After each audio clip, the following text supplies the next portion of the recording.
Welcome to TG24 TV. నేను సుమలత. ఇల్లందు వ్యవసాయ సహకార పరపతి సంఘంలో అవినీతి అక్రమాలకు అడ్డు లేకుండా పోయిందని, వ్యాపారస్తులతో కుమ్మక్కై రైతుల రక్తాన్ని జలగలా చుర్రుకు తాగుతున్నారని CPI ML మాస్ లైన్ జిల్లా కార్యదర్శి వర్గ సభ్యులు నాయని రాజు, ఇల్లందు కోఆపరేటివ్ మాజీ చైర్మన్ ఆవుల కిరణ్లు అన్నారు.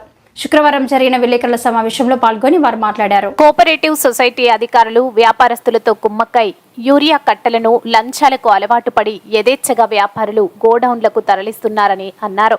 ఇదే కాకుండా విత్తనాలు, పంటలు కొనుగోలు విషయంలో కూడా సొసైటీ అధికారులు వ్యాపారులతో కుమ్మక్కై రైతులను నిలువున ముంచుతున్నారని ఆవేదన వ్యక్తం చేశారు. ఇప్పటికైనా ప్రభుత్వ అధికారులు వెంటనే స్పందించి ఈ అక్రమ పద్ధతులను అడ్డుకోవాలని, లేకపోతే రైతాంగ ఆగ్రహానికి గురి కావాల్సి వస్తుందని హెచ్చరించారు. అనంతరం PSCS మాజీ చైర్మన్ ఆవుల కిరణ్, జిల్లా నాయకులు బోస్లు మాట్లాడారు. ఈ కార్యక్రమంలో CPI ML mass line division నాయకులు అజ్మీరా బిచ్చా, వాంకుడొత్తు శంకర్ తదితరులు పాల్గొన్నారు.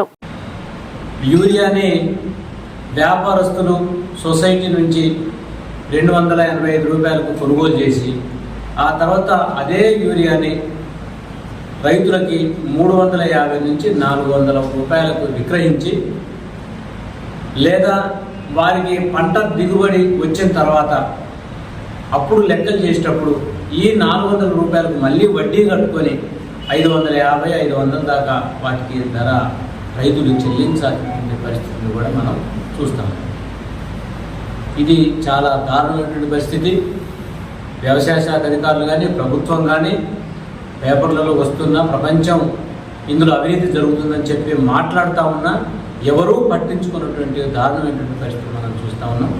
ఇప్పటికైనా సొసైటీలో జరుగుతున్నటువంటి అవినీతి మీద ప్రభుత్వము, వ్యవసాయ శాఖ అధికారులు ప్రత్యేక దృష్టిని పెట్టాల్సినటువంటి అవసరం ఉందని చెప్పి మేము కోరుతా ఉన్నాం. దీనికి సంబంధిత బాధ్యులుగా ఉన్నటువంటి వాళ్ళ మీద కఠినమైనటువంటి చర్యలు తీసుకోవాలని చెప్పి విజ్ఞప్తి చేస్తూ ఉన్నాం.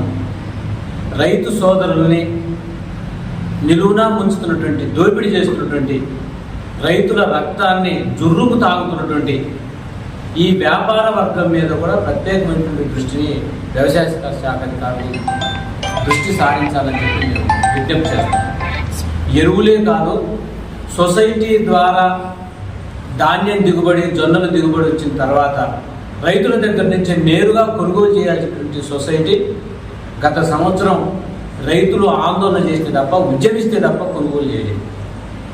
కొనుగోలు చేయకుండా వాళ్ళతో మిలాకై, వ్యాపారస్తులతో మిలాకతై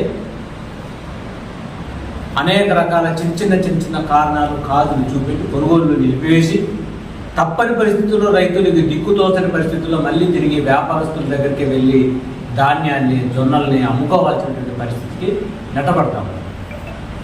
రేపు మళ్ళీ పంట దిగుబడి వచ్చిన తర్వాత కూడా అందులో కూడా తీవ్రమైనటువంటి దోపిడీ కొనసాగుతా ఉంది.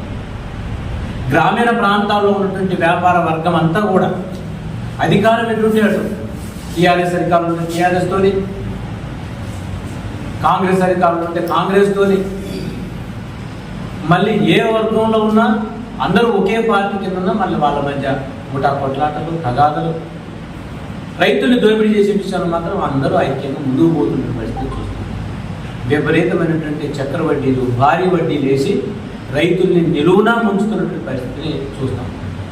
రైతుల్ని ఈ సొసైటీలో ఉన్నటువంటి చైర్మన్ కానీ, CEO కానీ మోసం చేస్తున్నారు అనేది నేను బలంగా అభిప్రాయపడుతున్నాను. రైతులకు లేవని చెప్పేసి ప్రైవేట్గా తీసుకుపోయి ఈ విధంగా అమ్ముకోవడం, అది ఏ రీత్యా చూసినా కరెక్ట్ కాదు అని చెప్పేసి నేను భావించి అనుకోండి. రెండవ విషయం ఏంటంటే, ఇవాళ రైతులు తీసుకుపోతారు కానీ అనేక లొసుగులు ఉన్నాయని చెప్పేసి ఇవాళ మీడియా ద్వారా మనం చూస్తూ ఉన్నాం. సొసైటీ గత 70 సంవత్సరాల నుంచి అభివృద్ధి కాలేదు అని చెప్పేసి మొన్న జరిగినటువంటి బిల్డింగ్ ఓపెనింగ్ విషయంలో మాట్లాడినటువంటి విషయం, సొసైటీ అభివృద్ధి అంటే ఈ విధంగా ఇట్లా మందుగట్టలు బయటికి పంపిస్తే అభివృద్ధి, లేకపోతే సొసైటీ అంటే రైతులకు ఇస్తే అభివృద్ధి. ఇది ప్రధానంగా రైతులు అర్థం చేసుకోవాల్సినటువంటి విషయం అని నేను భావిస్తున్నటువంటి. ఇంకో విషయం ఏంటంటే సొసైటీలో నేను ఉన్నప్పటికీ, నేను ప్రెసిడెంట్గా మా పాలకవర్గం కొనసాగినప్పటి నుంచి కూడా దాని టర్నోవర్ 9 కోట్లు. కానీ ఆ 70 సంవత్సరాల నుంచి 4 కోట్లను 8 కోట్లకు తెచ్చిందని చెప్పేసి చెప్పింది. ఇది తప్పు. మరి ఆయన ఆ చైర్మన్ కావచ్చు, అక్కడ ఉన్నటువంటి ఆ పాలకవర్గం కావచ్చు, ఏం లెక్కలు తీసుకుంటున్నారో, ఏ అంచనాలు వేస్తున్నారో, ఏ లెక్కల ప్రకారం ఏం జరుగుతుందో, ఎవరు ఏం చేస్తారో, ఏ మంది కట్టెడిపోతుందో, అసలు సొసైటీ ఉన్నదా లేదా, ఇది వ్యాపార వర్గానికే ఉపయోగపడుతుందా, ఇది రానున్న రోజు ఆ ఇండెంట్లు కూడా సొసైటీ ద్వారా ఎన్ని లారీలకు ఇండెంట్ కట్టారు, మొత్తం సొసైటీ ఇల్లందు సొసైటీకి ఎన్ని లారీల ఇండెంట్ కట్టారు, ఎంత వచ్చింది యూరియా, ఎంతమంది రైతుల అమ్మకాలు జరిగినటువంటి కాడికి వచ్చినప్పుడు సపరేట్ ఆధార్ కార్డులు, రైతుల ఆధార్ కార్డులని వసూలు చేయడానికి సొసైటీలో ప్రైవేట్ వ్యక్తులను కొంతమందిని పురమాయించుకున్నారు. ఆ వ్యాపారస్తులు పంపించేస్తాడు. వ్యాపారస్తులు పంపించేసి ఆ రైతుల దగ్గర ఆ ఊళ్ళో ఉన్నటువంటి ఆధార్ కార్డు మొత్తం తీసుకొని వచ్చేసి ఇక్కడ ఇచ్చేస్తే నైట్ పూట కూర్చొని రాసేసి ఇన్ని రైతులకు ఇంతమందికి పోయినని చెప్పారు. ఇంకా పచ్చిగా చెప్పుకోవాలంటే ఒక వ్యాపారస్తుడే సొసైటీ చైర్మన్ ఉన్న తర్వాత అది సొసైటీ అని కనబడుతుందా, రైతుల సొసైటీ అనబడుతుందా అనేటువంటి విషయాన్ని పరిశీలించాలి. ఈ మధ్య కాలంలో మేము సొసైటీలకు వెళ్ళి ఈ విషయాల మీద మేము అడిగి మాట్లాడిన సందర్భంలో మీకు ఈ సమాచారం ఎట్లా లీక్ అయిందని చెప్పి ఆ సొసైటీ ప్రెసిడెంట్ కూర్చుండబెట్టి ఈ విషయాలు బయటికి ఎట్లా పొక్కినాయి, మన మధ్య జరుగుతున్న లావాదేవీలు, వ్యాపార విషయాలు మొత్తం బయటికి ఎట్లా పొక్కినాయి, ఇందులో మీలో ఎవరో ఒకరు చెప్పుండొచ్చు అని చెప్పి ఆ సిబ్బంది మీద ఒత్తిడి చేశారు. చెప్తున్నా మళ్ళీ మాకు చెప్తున్నారని వాళ్ళ మీద ఒత్తిడి చేసి మళ్ళీ సొసైటీ చైర్మన్ నేనే ప్రెసిడెంట్ అవుతున్నా, జాగ్రత్త, ఒళ్ళు దగ్గర పెట్టుకొని ఇట్లాంటి ప్రిన్సిపల్ మారేయండి అని చెప్పని ఆ సొసైటీ చైర్మన్ హెచ్చరించినటువంటి విషయాలు ఉద్యోగస్తులు కాంట్రాక్ట్ చేసి.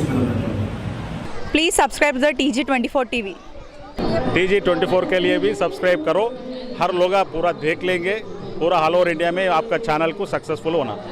TG24 TV सब्सक्राइब చేయండి। Subscribe the TG24 channel and give a support to this TV channel. Hello everyone, please subscribe TG24 TV. Thank you so much. TG24 TV అండి, subscribe చేయండి. Thank you.